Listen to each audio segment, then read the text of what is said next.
Bismillahirrahmanirrahim. Alhamdulillahi Rabbil Alamin. Wabihi nasta'in. Wa alayhi natawakkal. Wassalatu wassalamu ala Rasulillah. Wa ala alihi wa ashabihi. Wa man tamassaka bisunnatihi ila yawmiddin. Amma ba'd. Assalamu alaikum warahmatullahi wabarakatuh. Ang Salatul Jama'ah. Ang Salatul Jama'ah, ito ay ang pagsasala na maramihan o grupo. Ang hatol dito ng ating mga ulama ay obligadong isagawa ng mga kalalakihan sa masjid. Obligado sa mga kalalakihan na may sapat na pag-iisip, may sapat na edad, at may kakayahan na tumungo sa masjid. At hindi maaaring naiwan maliban na lamang na may katanggap-tanggap na dahilan. Ang Salatul Jama'ah ay inutos ng Allah subhanahu wa ta'ala. Kanyang sinabi sa Quran, wa aqimus salah wa atuz zakah warka'u ma'ar-raki'in. Sinabi ng Allah subhanahu wa ta'ala sa Quran na itaguyod nyo ang pagsasala at magbigay kayo ng zakah at yumuko kayo kasama ang mga nagsisiyuko. Sinabi ni Sa'di rahimahullah min hadhihi al-aya na ay sallu ma'al musallin, magdasal kayo kasama ang mga nagsasala. Fa fihi al-amr bil jama'ati lis-sala wa wujubiha. At sinabi din niya na ang aya na ito ay may kasamang utos sa pagsasala ng jama'a at kasama ang pagiging obligado niya. Si Ibn Kathir rahimahullah naman ay kanyang sinabi, "Qad istadalla kathirun min al-ulama bi hadhihi al-aya ala wujubil jama'a."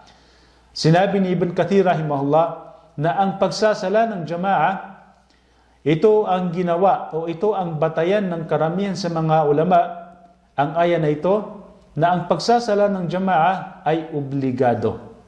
Kaya naman, itong aya na ito ay malinaw na inobliga sa atin ng Allah subhanahu wa ta'ala ang pagsasala ng Salatul Jama'ah. At ang kahigitan ng pagsasala ng Jama'ah ay binanggit ni Propeta Muhammad sallallahu alaihi wasallam. Kanyang sinabi, Salatul Jama'ati afdal min Salatil Faddi bi 27 daraja.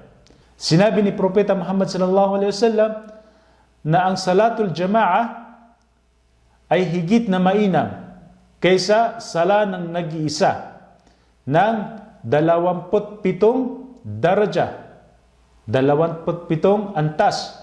So ganyan ang kahigitan ng pagsasala ng jama'a kaysa dun sa pagsasala na nag-iisa. At si Propeta Muhammad sallallahu alaihi wasallam ay binigyan niya ng pagpapahalaga ang pagsasala ng masjid, hanggang sa naisip niya na sunugin ang mga bahay ng mga kalalakihan na hindi pumupunta sa masjid. Ayon kay Abu Hurairah radhiyallahu anhu, na sinabi ni Propeta Muhammad sallallahu alaihi wasallam, "Walladhi nafsi biyadi, laqad hamamtu an amura bihatab, fayuhtab, thumma amura bis-salah, fayu'adhdhana laha, thumma amura rajulan, fayumman nas, thumma ukhalifa ila rijalin fauharrika alaihim buyutuhum." Sinabi ni Propeta Muhammad sallallahu alaihi wasallam na sumumpa siya sa may hawak ng kanyang buhay na minsan naisip niyang mag-utos na mangulikta ng mga panggatong at magbilin na mag-imam sa mga tao at yayain ng mga kalalakihan para kumuha ng mga panggatong upang sunugin ang bahay ng mga kalalakihan na hindi pumupunta sa masjid. So ganyan binigyan ng kahalagaan ni Propeta Muhammad sallallahu alaihi wasallam ang pagsasala ng mga kalalakihan sa masjid. Kaya naman, hindi maaari na iwan ang pagsasala ng jama'a. Ang pag-iwan ng Salatul Jama'ah nang walang dahilan ay hindi maaari. Ito ay sinabi ni Propeta Muhammad sallallahu alaihi wasallam na sinabi niya, "Man sami'a an-nida falam ya'ti fala salata lahu illa min udhr." Sinabi ni Propeta Muhammad na sino man ang narinig niya ang panawagan ng sala at hindi siya pumunta ay wala siyang sala. Maliban na ito ay meron siyang katanggap-tanggap na dahilan. So si Propeta Muhammad sallallahu alaihi wasallam ay hindi rin niya binigyan ng pahintulot ang isang lalaking bulag na hindi magdasal o magsala sa masjid. Ayon kay Abu Hurairah radhiyallahu anhu, kanyang sinabi, Atan Nabi sallallahu alaihi wasallam rajulun na'ma faqala ya Rasulullah laysa li qa'idun yaquduna ila al-masjid fasa'ala Rasul sallallahu alaihi wasallam an yurakhkhisa lahu fayusalli fi baytihi farakhkhasa lahu falamma walla da'ahu faqala lahu hal tasma'u an-nida bis-salah qala na'am qala fa'ajib. Sinabi ni Abu Hurairah radhiyallahu anhu na sinabi niya na mayroong isang lalaking bulag na dumating kay Propeta Muhammad sallallahu alaihi wasallam at sinabi niya, O sugo ng Allah, walang tao na maggagabay sa akin patungo sa masjid. At tinanong niya si Propeta Muhammad sallallahu alaihi wasallam kung maaari niya siyang pahintulutan na magsala sa kanyang bahay. At pinahintulutan ni Propeta Muhammad sallallahu alaihi wasallam. At pagtalikod ng lalaking bulag ay tinawag siya ni Propeta Muhammad at tinanong niya, Hal tasma'un nida bis-sala? Naririnig mo ba ang panawagan ng sala? Tumugon ang isang bulag, sabi niya, Opo ya Rasulullah. Sabi ni Propeta Muhammad, Fa'ajib, tugunan mo ang panawagan na yon. So, ibig sabihin ay kailangan magsala pa rin sa masjid. So, ganon binigyan ng pagpapahalaga ni Propeta Muhammad sallallahu alaihi wasallam ang pagsasala ng salatul jamaah. So, mga kapatid, huwag nating baliwalain ang pagsasala ng salatul jamaah. At ang salatul jamaah, ang pag-iwan ng salatul jamaah, ay kabilang ito sa mga palatandaan ng isang munafik. Ayon kay Abdullah bin Mas'ud na sinabi niya, Laqad ra'aytuna wa ma yatakhallafu 'anis sala illa munafikun qad 'ulima nifaquhu. Sinabi niya ni Abdullah bin Mas'ud na naabutan ko ang panahon na walang sinumang nagbabaliwala ng sala maliban na lamang sa mga munafik na malinaw o hayag ang kanilang pagiging munafik. So, yan ang sinabi ni Abdullah bin Mas'ud. At ang pagsasala ng salatul jamaah ay may malaking gantimpala. At ganun din, nakadepende din yan ang gantimpala kung gaano karami ang nagsasala ng salatul jamaah. Kung gaano karami ay ganun din minamahal ng Allah subhanahu wa ta'ala. Sa hadith ni Propeta Muhammad sallallahu alaihi wasallam na kanyang sinabi, Salatul rajuli ma'ar rajul azka min salatihi wahda. Wa salatul rajul ma'ar rajulain azka min salatihi ma'ar rajul. Wa ma kanu akthar ahabbu ila Allah azza wa jalla. Sinabi ni Propeta Muhammad sallallahu alaihi wasallam na ang sala ng isang tao kasama ang isang lalaki ay higit na dalisay kaysa sala niya na nag-iisa. At ang sala niya kasama ang dalawang tao ay higit na dalisay kaysa sala na kasama niya ang isang tao. At sinabi pa niya, wa ma kanu akthar fa huwa ahabbu ila Allah azza wa jalla. At kung higit na mas marami ay higit na minamahal ng Allah subhanahu wa ta'ala. So kung gaano karami ang nagsasala ng salatul jamaah ay mas minamahal ito ng Allah subhanahu wa ta'ala. Kaya naman mas mainam ang pagsasala ng salatul jamaah. At ganun din ang pagsasala o ang pagpunta sa masjid upang magsala ng salatul jamaah ay binanggit ni Propeta Muhammad sallallahu alaihi wasallam ang mga gantimpala nito. Sinabi ni Propeta Muhammad sallallahu alaihi wasallam, Ma min rajulin yatatahharu fayuhsilul tuhur thumma ya'midu ila masjid min hadhihi al-masajid illa kataballahu lahu bikulli khutwatin yakhtuha hasana wa yarfa'uhu biha daraja wa yahuttu anhu biha sayyi'ah. Sinabi ni Propeta Muhammad, walang sinumang tao na naglinis o nag-udu at pagkatapos pinagbutihan niya ang kanyang pag-udu at tumungo siya sa masjid upang magsala ng salatul jama'ah, maliban na lamang na isusulat ng Allah para sa kanya ang bawat hakbang niya ng isang hasana o kabutihan. Bawat hakbang na hakbang niya, nilakad niya patungo sa masjid ay isinusulat sa kanya na bilang isang hasana. At itinataas ng Allah ang kanyang antas.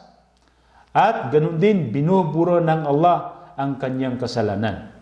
Sa isang hadith, sinabi rin ni Propeta Muhammad sallallahu alaihi wasallam, man kharaja min baytihi mutatahhiran ila salatil maktuba fa ajruhu ka ajri hajil muhrim. Sinabi ni Propeta Muhammad sallallahu alaihi wasallam na ang sinuman lumabas mula sa kanyang pamamahay na siya ay naglinis o nag-udu upang magsala ng sala ng mga obligadong sala, ang gantimpala niya ay katulad ng gantimpala ng nagsagawa ng hajj na naka-ihram. Subhanallah. So ganyan kalaking gantimpala ang mga nagsasagawa ng salatul maktuba at ginagawa nila ito sa pamamagitan ng salatul jama'ah sa masjid. At sabi pa ni Propeta Muhammad sallallahu alaihi wasallam na ang gantimpala ng mga nagsasala ng jama'ah sa masjid ay kapatawaran mula sa Allah. Sinabi ni Propeta Muhammad sallallahu alaihi wasallam, man tawadda'a lis-salah fa asbagha al-wudu' thumma masha ila as-salati al-maktuba fa sallaha ma'an nas aw ma'al jama'ah aw fil masjid ghafarallahu lahu dhunubahu.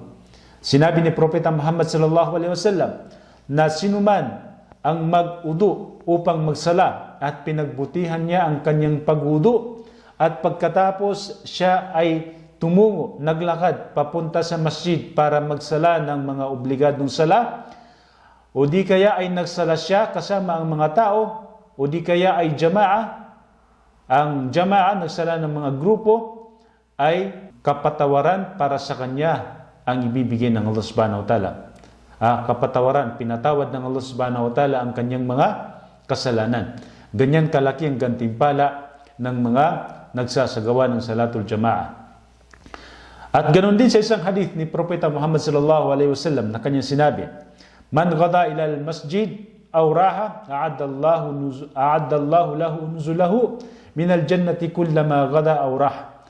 Sinabi ni Propeta Muhammad sallallahu alaihi wasallam na sinuman ang tumungo sa masjid ng umaga at gabi ay pagkakalooban siya ng Allah subhanahu wa ta'ala ng tahanan sa paraiso sa tuwing pumupunta siya sa masjid ng umaga at gabi. At sa ibang hadith naman, ang pagsasala ng salatul jama'ah ng fajr, ang salatul fajr, yung dasal na fajr, at kapag ginawa niya ito ng salatul jama'ah, ay ang gantimpala niya ay binanggit ni Propeta Muhammad sa hadith. Sinabi niya, man sallal subhi fil jama'ah fahuwa fi dhimmatillah. Sinabi ni Propeta Muhammad na ang sinuman magsala ng jama'ah, ang sinuman magsala ng fajr ng jama'ah ay napapaloob siya sa pangangalaga ng Allah subhanahu wa ta'ala. So ganyan kalaki ang gantimpala ng pagsasala ng salatul fajr na kasama ang jama'ah.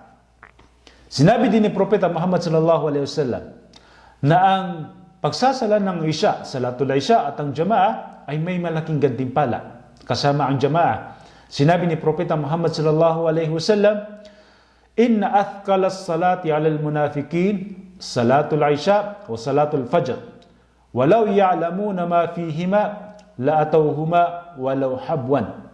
Sinabi ni Propeta Muhammad sallallahu alaihi wasallam na ang pinakamabigat na dasal o sala para sa mga munafik, mga hipokrito, ay ang salatul isya at ang salatul fajr.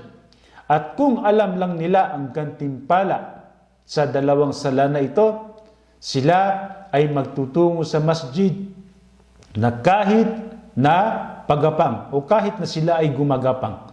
So ganyan, kalaki ang gantimpala ng pagsasala ng jama'ah ng salatul isya at saka salatul fajr. At nabanggit din ni Propeta Muhammad na sinabi niya na man salla al-isha fil jama'atin faka'annama qama nisfal layl wa man salla as-subhi fil jama'atin faka'annama salla al-layla kullah. Sinabi ni Propeta Muhammad sallallahu alaihi wasallam na sino man ang magsala ng salatul isha ng jamaah ay para bagang siyang nagtayo ng sala ng kalahating gabi. At sino man ang magsala ng salatul fajr ng jamaah ay para bagang siyang para bagang pinagsalahan niya ang buong gabi. Buong gabi. So ganon kalaki ang gantimpala ng pagsasala ng salatul jamaah.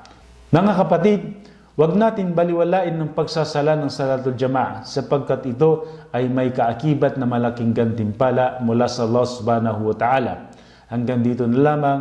Wa sallallahu ala nabiyyana wa ala alihi wa ashabi ajma'in. Assalamu alaikum wa rahmatullahi wa barakatuh.